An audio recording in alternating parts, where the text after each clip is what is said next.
I just want to remind you that you're going to crush it today. Yo, welcome back to the lab. I'm your host, Elias Benjaloon. Join me as we dive into the science behind the hustle of badass entrepreneurs working smarter, not just harder. In every experiment, we're going to dive in on business tactics and life lessons, enjoy some hip hop, and experience a moment of gratitude. Thank you so much for being here. Now let's win this digital revolution together. As always, we're going to kick things off with some dope music, so I'll see you in there. Hey everybody, welcome back to another episode of the Hustle Science Experiment. I'm super excited today because I've got Clay Moffat today to join me on the podcast. He is a performance coach and the founder of Gray Zone Underground. He's going to be sharing some really valuable insight with us today. Thanks, Clay, for joining us today. We're going to kick it off like we always do here in the lab, which is tell us about what got you into entrepreneurship and doing what you're doing in the first place. Sure, man. Appreciate the intro. And it's a pleasure to be here, so thanks for having me. Really, I guess you could say it started many years before it actually started, right? So I was a juvenile delinquent, right? Almost failed high school, basically had to get straight A's just to graduate in my final year because they add the two final years in Australia. And so I messed around so much in my second final year that I had to do so well in the next just to graduate. Ended up pulling it off. Joined the military, and thought I needed a dose of discipline to like strengthen me up because I had this problem with authority, and that was the wrong thing to do. Right? You don't join the military when you have a problem with authority because then you've just got authority all day long. So that was like rookie error number one. So like I was a weapons specialist in the military for around about 8 years, and then I left that and never went back. And so happy I went and joined, and even happy that it's done. And then I went and worked in oil and gas. And working in oil and gas was kind of like the military. It was especially for me because I was in the Navy. So like I used to go away on deployment for 6 months, 7 months, 8 months at a time. And we'd be working 7 days a week. We were stuck on this little tin. We go on this like little tin shit in the middle of the ocean, and you can't escape. Oil and gas is exactly the same thing, except I had 3 times the amount of holidays and basically 3 to 4 times the amount of cash. So It was a much better lifestyle, right? It was a much better lifestyle. But I still wasn't satisfied. I still didn't enjoy life. I didn't enjoy being told what to do by people. The job that I had, so if you know anything about the BP oil spill that happened in the Gulf of Mexico, where all that oil basically killed all the marine life and like billions of gallons of oil, like just destroyed and decimated everything. My job was to repair, certify, and maintain the equipment that stopped that from happening. So It was a very high stress job, but it was paid extremely well. And so everyone wanted my job. So people were like throwing you under a bus, pulling ladders out from front, like they wanted your job. And yeah, so it was a toxic environment. So I knew I wanted out. In 2014, fate, if you want to call it that, whatever, something decided that it was time for me to get out. And I kind of wanted to get out for a while, but I'm not exactly the person that quits things. So I kind of had to get laid off, and that's exactly what the environment created. It created an opportunity for me to get laid off because the oil price dropped out, and so it was all done and dusted. So I was like, okay, no problem. Backtracking a few years with my juvenile delinquency and those problems, at about the ripe old age of 26, I finally realized that this pushback that I kept on getting from the rest of the world wasn't actually a problem with everybody else in the world. Who would have known, right? Like that you could have this epiphany that it's not every single other person on the planet that's a problem, that it has to be something else. Right? So it clicked, and I recognized that I was the cause of all the problems, right? How I was approaching situations, how I was approaching people, my communication, the things that I was doing were things that were blocking me from getting what I wanted. And so I started reading books on persuasion, which led me to books on NLP, which led me to books on psychology, which led me to books on hypnosis, which led me to books on body language. And so I just started devouring all this content through books. Now, admittedly, I'd like read the book and then I'd never do anything with it, right? Like I just read the book, I'm like, oh yeah, that was a good book. Oh, that's awesome. But then, like, I don't know, I'd say 90% of people, they read a book, they put it down, they don't actually action the steps in the book, Right. which is kind of like the crucial piece to get the skills. So nothing really changed that dramatically for me. So I test things out here and there. And then in 2014, when I was made redundant and I was looking for another job offshore, my ex-wife at the time turned around and said, look, stop being an idiot. Like, you don't like this. You wanted this to happen anyway. If you wanted to quit, right? So you would go home and you would talk about quitting the job pretty much. But then like when the job finally kicked you out and you had that chance, a part of you was like, I need to get another oil job because it pays so well. It's what I know. It's all that kind of stuff. So good thing your wife told you, what are you doing? Like, don't do that. So what happened? What happened next? So I finally did what I encourage all my clients to do, man. Get out of the comfort zone, right? Stop looking in the same place for a different answer. And I took my first live training in NLP. It was okay. At the time, I thought it was amazing. I didn't have any baseline or any reference for what an amazing training was. NLP? Neuro-linguistic programming. All right, cool. All right, awesome. Yeah. So, yeah. Can you share a little bit? Yeah, give a quick overview on what that is. So it's basically the two gentlemen who are credited with co-founding NLP. One's Dr. John Grinder, and the other one's Dr. Richard Bandler.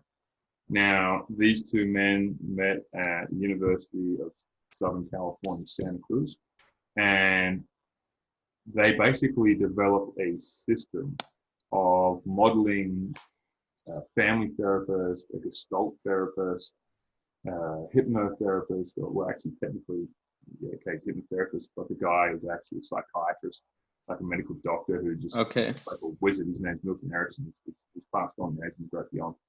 And they modeled these guys like best techniques, and they put together like a string of techniques that could facilitate change in a very rapid, very powerful way when done by someone that's highly trained, right? You can't just get the skills, like do the course for like 3 days and go, oh my God, I can do everything. No, it takes practice, it takes patience, and you need to pay attention to what's going on. And so me being me, I went and did this course and was like, okay, let's just jump into it and see what we can do. And so I started working with people, and I had people getting referred to me. I went and approached wellness centers.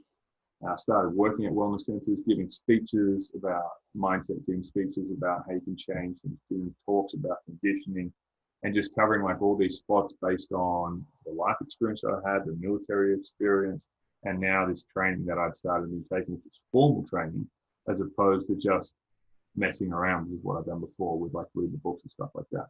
Yeah. Well, dude, that's awesome, and I'm super excited to dive into this business tactic, and it's an opportunity for you to share some of the performance tips that you've have been working on mastering over the last 10 years. So let's just dive in. The way the podcast works is you're the guest professor for today's episode. So let's go ahead and just dive right in. Tell us about the business lesson for the day. Right. So the business lesson for the day is definitely going to be on mindset, and it's more than that, because that's what I like to teach my clients when I'm working, which is about conditioning. Right. Mindset talks about an attitude. Everyone's talking about you either got a fixed mindset or you've got a growth mindset, right? Because you break that language down even further.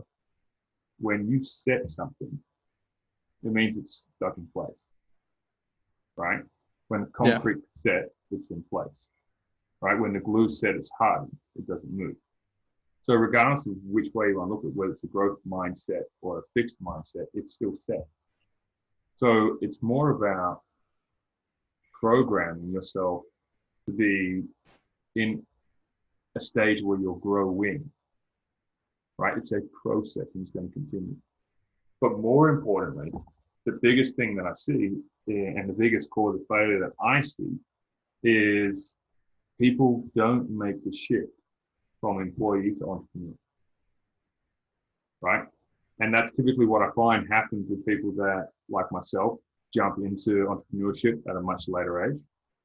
or even earlier on when they haven't been, let's just say, entrepreneurial by nature. And no one's technically entrepreneurial by nature, but they'll just pick up different patterns from different people and they'll start going and exploring things and testing things, becoming curious, because that's how they're conditioned. It doesn't necessarily mean it's their nature, it's just how they're conditioned. And so the main fallback I see, and the main separation between those people that do really, really well and people that don't, is this understanding that as an entrepreneur, you're kind of like an explorer in the modern day world, right? You're like Marco Polo, right? You're going to different lands to see what they've got and you're bringing things back. But to actually grow and to actually build your reputation, to build your name, you actually have to go explore, right? No one's going to explore for you. You have to make the journey. You have to go find the leads, right? It's not a matter of building it and, oh my God, everyone's going to come. And I see so many, like even in my specific field, someone will go take an NLP practitioner training or hypnosis practitioner training or a motivational speak practitioner training, whatever it is, right? And they're like, oh, okay, I've got my certification now. Everything's going to happen. And they do the same thing in college too, right? Oh, you get your law degree, and now you've got your law degree, you're going to have clients. Right. Well, it's even the same thing in the startup world. You know, you spend all this time developing your product, whether like a lot of people will spend a whole year getting the patent, developing the product, doing everything without even ever talking to a customer in the first place. Yeah, exactly. Right. And that's a killer, man. Like if you don't speak to your customers, if you're not going to go venture out because you're worried it's going to fail, you failed already. Right. Right. You failed before it's even started because you're putting yourself so far behind the starting line. Because if your customers don't know about you, or even better still, your potential customers don't even want your product, you're not going to get anywhere. Right. No, you really have to be, especially if you're an entrepreneur in a startup, bootstrap, like you have, and if you're a one-person team on top of that, or a really small team, like you have to be the ambassador, the campaigner, the person out there talking to people and kind of positioning yourself as an ambassador to that niche. And one of the things you need to do as an ambassador, whether you're in politics or hired in a company or whatever it's going to be, like you need to interview people and talk to them first, and not act like a know-it-all, you know, coming into it. But I think, you know, what you're honing in on is super important, which is like there are really key differences in habits and in mindset between employees and successful entrepreneurs. And the bridge to go from employee to entrepreneur can be really, that transformation could be really difficult and actually could destroy a lot of, you know, entrepreneurs' dreams of being an entrepreneur, right? So could you talk about some of the most critical changes that need to happen for somebody working a 9-to-5 to running a successful company, you know, from scratch? Yeah, absolutely. So the first thing that comes to mind when you're looking at making that kind of shift, or even if you believe you're already an entrepreneur and you're still not getting the results you want, then you might want to reconsider and start to really be honest with yourself. And a lot of the times when I say, you know, be honest with yourself, some people are like, oh yeah, but you know, like things are just tough at the moment, and they'll start to automatically go on a defensive.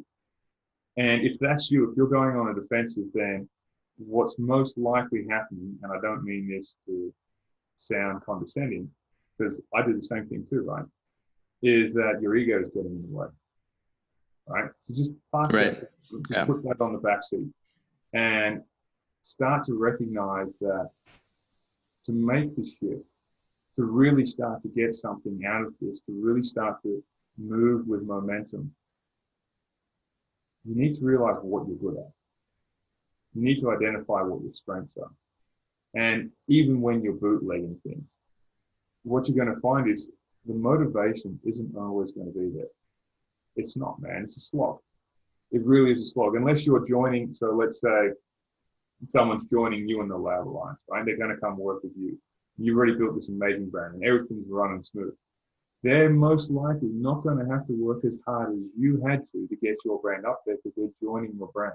Right. So they're joining an entrepreneurial community, yeah, sure, right? But they're not technically branching out and becoming this like entrepreneurs in like they've created a business and they've created this other thing, but they're still technically an entrepreneurial community. So it's kind of a difference there. But the drive, the self-motivation, the reason to get up every morning needs to be there. And Simon Sinek speaks about this perfectly, and that's what's your why. Now, it's very rare that I'll ever talk about why, because why just allows you to come up with reason after reason after reason. But what it also does is it allows you to engage emotionally in what you want. And that's what's going to pull you through all the dark times. So Absolutely. Right. People say, well, what's your why? Why do you do the things you do? So I do the things I do because I want to get to a point where I can have the cash to buy my parents' house for them outright, so they have no mortgage, and then they have this place that they can live for the rest of their life, and they've got a whole heap of cash to retire.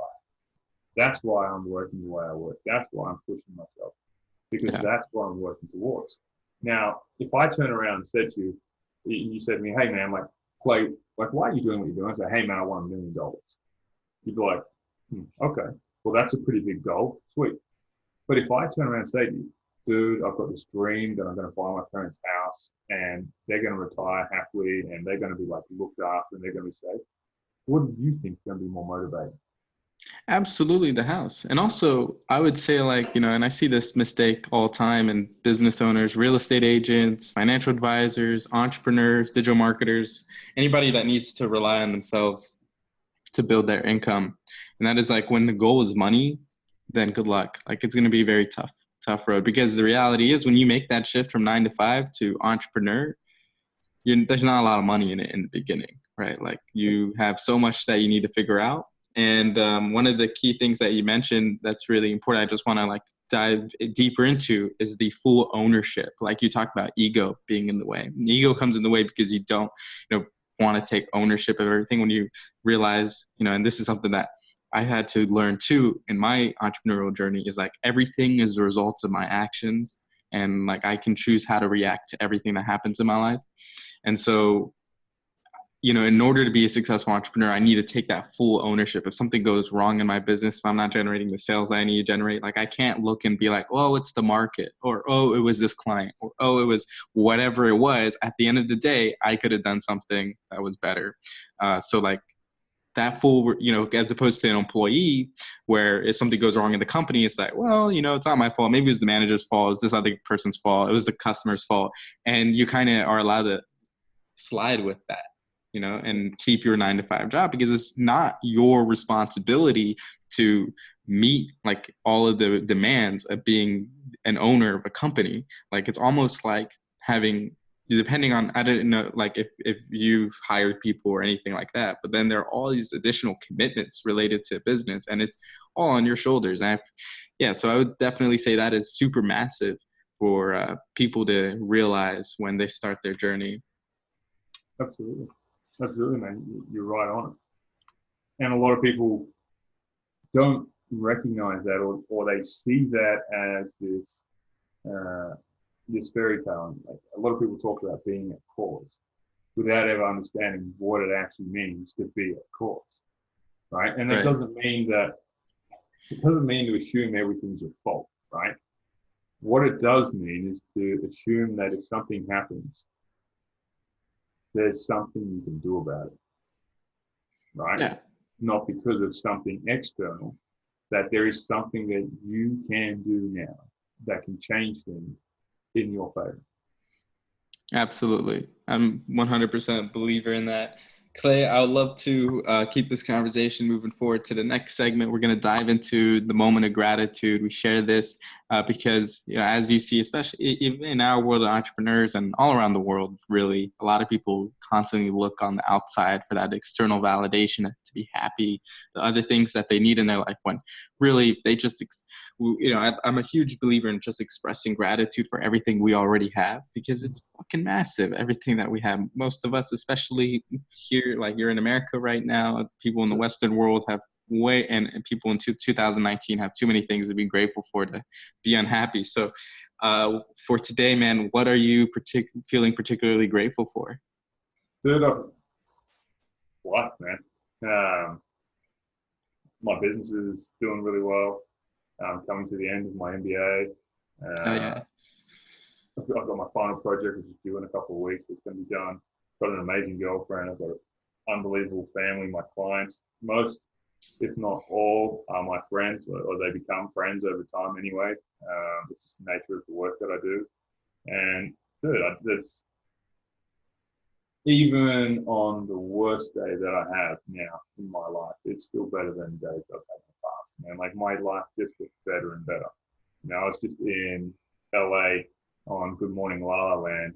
Hell yeah, nice. Like connections that I've made through with my clients saying, hey man, like you need to get your name out there. Like what you do is too crazy for no one to know who you are. You need to start marketing yourself. And I'm like, yeah, I'll get around to it. Right. And so, yeah, I've had some people like Nathan, right? Yeah. Super good dude. Nathan will tell you, man. He's like, oh, you need to go to this. Grateful for him. Like grateful for all the new connections I made. Grateful for the people I haven't even met yet who are going to trust me. Because it's doing a work like this, man, and getting to work with people on such a personal, and it is like a massively intimate level, is one of the most rewarding things in the world. But more than that, for someone to call me up, so I'm in Salt Lake City because a client of mine lives here. We don't work together anymore, but like he is just such a solid dude that I said, next time I come to the States, I'm coming to Salt Lake City and I'm going to visit you. Nice. So that's why I'm in Salt Lake City. I've actually got some other clients I'm seeing here now anyway, but they weren't even clients before I'd already booked the trip. So like I'm here because that's how it progresses. That's how it moves forward, man. And for people to show me the trust that they do and to give me that privilege of working, dude, I've got stuff to be grateful for every minute, every day. Hell yeah. Dude, I love that, man. That's incredible. Thank you for sharing all of that. To piggyback and, moment of gratitude for today, I'm grateful for being that entrepreneur that has full control over, my businesses and like myself, right? And understanding that I have full responsibility over everything that happens, and then the self-awareness to go out there and learn, and then the support from the community, people like you, people like Nathan that come out here and to teach me, right? Because this is what this is all about too. It's all about learning, and it's about sharing that knowledge with the world. And so I'm grateful to have these opportunities to learn from badass people like yourself and a wide variety of different niches, and then also to be able to share that with my listeners. So super grateful for that.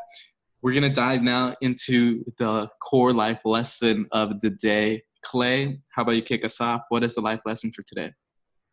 So, dude, this is something like I could go through 1,000, but this is the one that's most prominent, right? And it keeps repeating up, and it actually piggybacks perfectly with just what we're talking about. So the life lesson is, and actually it piggybacks with the whole session, really, to be honest. You're lucky. And I'll elaborate on that. Yeah. My dad growing up, man, is an interesting characteristic. No matter what would happen, he'd always come back to me. So like we're playing rugby. I used to play rugby when I was growing up. And I was a skinny little runt. And rugby players typically aren't skinny little runts. I could run pretty fast, but it didn't really matter. Like guys would catch me and they'd just stomp me into the ground. And I get up off the ground like limping because I've messed up my ankle, like cut head and like bleeding. And I walk off the field and he kind of, Grubs, what's going on? Right, my parents call me Grubs. They have since I was 2. Okay. It's what it is. And he's like, what's wrong? I'm like, oh, my ankle's sore, like I'm cut. And he stopped and looked dead at me in the face, like, you're lucky. There's some kids that don't even have legs, and you get to run on yours. You're lucky. And I'll be like, this is when I'm like 10 years old. I'll be like, this person is just crazy. Right? But this kept on repeating. Like I'd strike out with a girl, and I come home and I'd be like down in the dumps. She's like, Grubs, you're lucky. You don't have to waste your time with someone who doesn't appreciate you. How lucky are you? There's millions of other girls out there. Forget about it. When I came back to something more serious, like failing pretty much like my second last year of school, right? He's like, you're lucky. You get another chance next year to make it right. Some people don't. And so this just carried on getting impounded and implanted and impregnated into my head, so that even when I was in a foreign country, locked up with the threat of about a 6 to 12 month jail sentence, just that's crazy, drunk and doing something stupid, Like nothing malicious, nothing offhand. It's just like dumb stuff when I'm drunk. Uh, I was still cool. I was still calm. I was still collected. I accepted the situation. I was like, I'll figure a way out. And wouldn't you know it, got it all sorted. It ended up costing me about 25 grand, but I got it all sorted and everything was taken care of, because underneath everything is this underlying principle that I know that I'm lucky. Now, when it comes to luck, I'm not talking about some figurative, imaginary thing. For me, luck is where preparation and chance collide. Right. Meaning, you prepare for something. So, like you're a smart guy, you work really hard, you interview successful people, and you're doing good things. So you're going to create a lot of opportunities which people are going to consider you lucky. Get this, man. I had this one guy say, which blew my mind, right? I was active in Iraq and Afghanistan. And I had this one guy turn around and say to me, "You're lucky you joined the military." I'm like, "Dude, what?" I said, I physically went to an enlistment center. I signed on a piece of paper that says, "I will die for a flag," man, not for anything else. I would give up my life for a flag. I don't see anything lucky about those decisions. They were choices. Right. I had a chance to do something. Preparation put me in good stead so I could do that. And that's why I believe I am lucky, because I take steps, I take actions that ensure that whatever follows, I will be okay. Dude, that's incredible. And I know you call it luck, and I agree with that. I also think it's also this unwavering optimism to accept the world, because ironically, a lot of the things that like your dad said you were lucky for were situations where a lot of people would say they were not lucky, or they were like not in a good situation, like that was their adversity moment.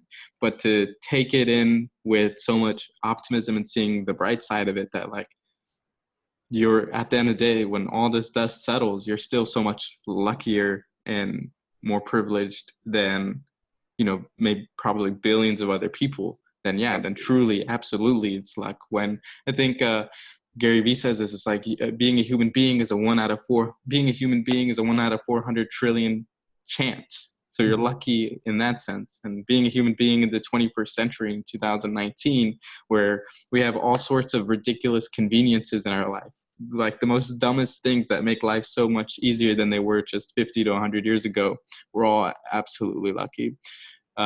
Clay, I really appreciate this today. Thank you so much for sharing everything you shared with us. How can people get in touch with you? How can they work with you? So, man, I appreciate that. They can either reach out to me on Facebook, just search Clay Moffat. I'm pretty confident I'm actually one of the only ones. Yeah. They can find me at clay.moffat on Instagram, or you can go to clay.moffat.com. Pretty simple, man. That's awesome, man. Thank you. Thank you again. Thanks, Lars. Appreciate your time, man.